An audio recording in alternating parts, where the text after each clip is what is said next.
नमस्कार। वीना अकेले बैठी बरामदे में चावल बीन रही थी। अपने जीवन के खालीपन के बारे में सोचकर अपने आंखों के आंसू को पहुंच रही थी। जब से शादी करके इस घर में आई थी, सुकून का एक दिन भी नहीं जिया था। मायके की याद लगातार आंखों पर छाप जाती और तभी दरवाजे पर दस्तक हुई। वीना की मुंह बोली, बहन। अरे वीना, कैसी हो? बस दीदी, ठीक ही हूँ। वीना अपना दर्द छुपाकर चाय नाश्ते का इंतजाम करने लग गई। वीना की बहन 1-2 दिन घर में रहते हुए सब जान जाती है और वीना का हाथ पकड़कर बोली, वीना, कैसे तुम ये सब कैसे बर्दाश्त कर लेती हो? तुम्हारी जगह दूसरी औरत होती तो कुछ भी कर गुजरती।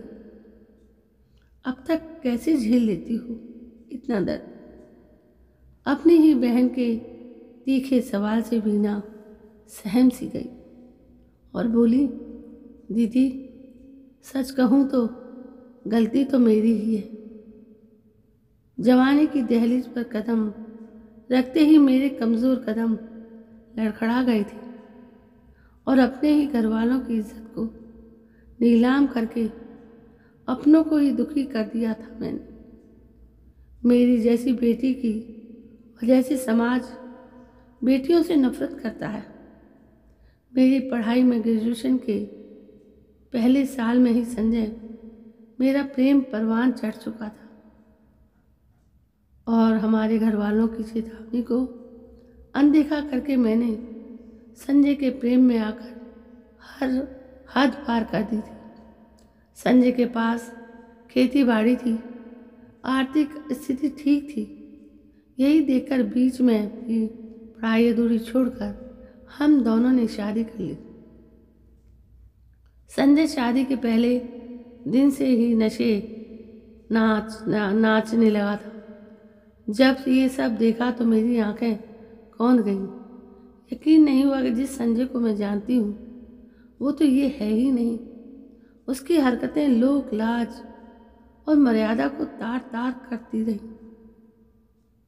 शुरू का प्यार, इसी बीच में 2 बच्चे भी हो गए। अब तो रोज का हो गया है। अब तो साहस जुटाने के बाद भी संजय का विरोध नहीं कर पाती हूँ दीदी। बहुत बड़ी गलती की है मैंने। काश माता पिता का कहना मानती। मुझे संजय के बारे में पूरी जानकारी निकालना चाहिए था। उसकी प्यार भरी बातों की जादुई असर की मैं दीवानी हो गई थी। रूबिका, सच सच बताओ, संजय तेरे साथ मारपीट भी करता है? सबके सामने तेरा अपमान करता है? तेरी आंखों के सामने दूसरी लड़कियों के साथ संबंध बनाता है? क्या बताऊं दीदी, शादी जब तक नहीं हुई थी तब तक संजय अच्छा इंसान होने का नाटक करता रहा है। मैं समझ ही नहीं पाई दीदी। अब तो 2 बच्चे भी हो चुके हैं। मेरे अंदर छुपी हुई बेबस माँ ने जिंदा औरत के स्वाभिमान को मार दिया है। मैंने हालात से समझौता कर लिया है। रूबिका, तुम्हारी जैसी पढ़ी लिखी औरत के मुंह से ऐसी बातें अच्छी नहीं लगती। अभी भी समय है। उस नशेड़ी से पीछा छुड़ा लो वीना। दीदी, एक माँ की ताकत को सारी दुनिया जानती है, लेकिन उसकी मजबूरी और कमजोरी को कोई नहीं समझता। दीदी, अब तो ये बच्चे ही जीने का सहारा है। इनके सहारे उम्र गुजार लूंगी। रूबिका समझाकर अपने घर चली जाती है।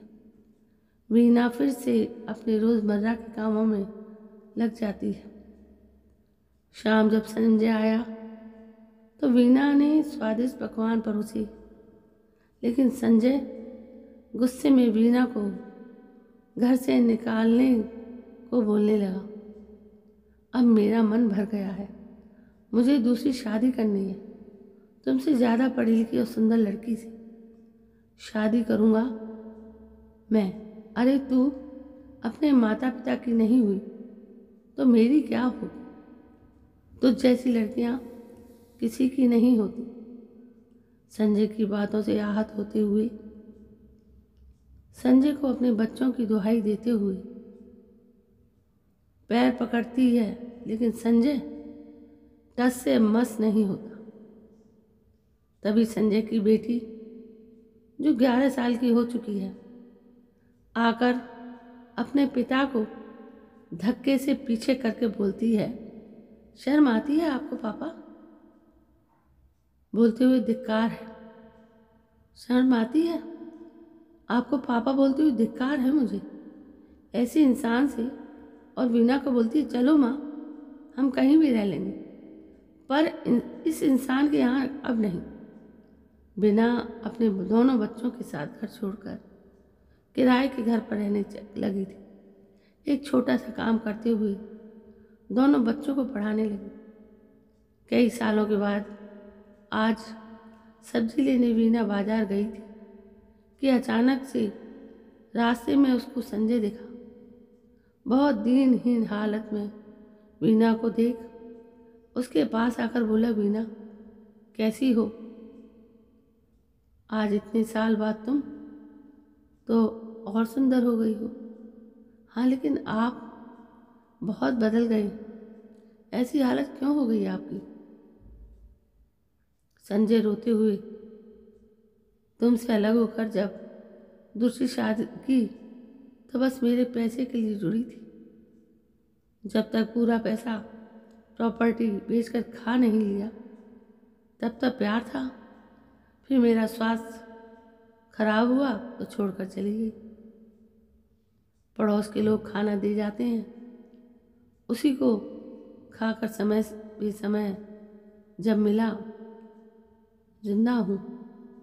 वीना की आंखें भर आईं। संजय को तुरंत घर लाकर खाना और कपड़े लाकर दिया। बच्चों से भी बोला कि अपने पिता को माफ़ कर दे। संजय की आंखों से आंसू की धार बहती रही। अपने बेटे बेटी को गले से लगाकर बहुत देर तक रोता रहा। तो दोस्तों, कभी कभी जब अपना दिमाग शांत होता है तो ये सब बातें सामने आती हैं। कैसी लगी आपको ये दुख भरी कहानी? यदि आपको ये कहानी पसंद आई है तो प्लीज़ मेरे इस चैनल को सब्सक्राइब ज़रूर करें, लाइक करें, कमेंट करें और शेयर ज़रूर करें। कल मैं फिर हाजिर होती हूँ एक नई कहानी को लेकर। तब तक के लिए जय हिंद, वंदे मातरम।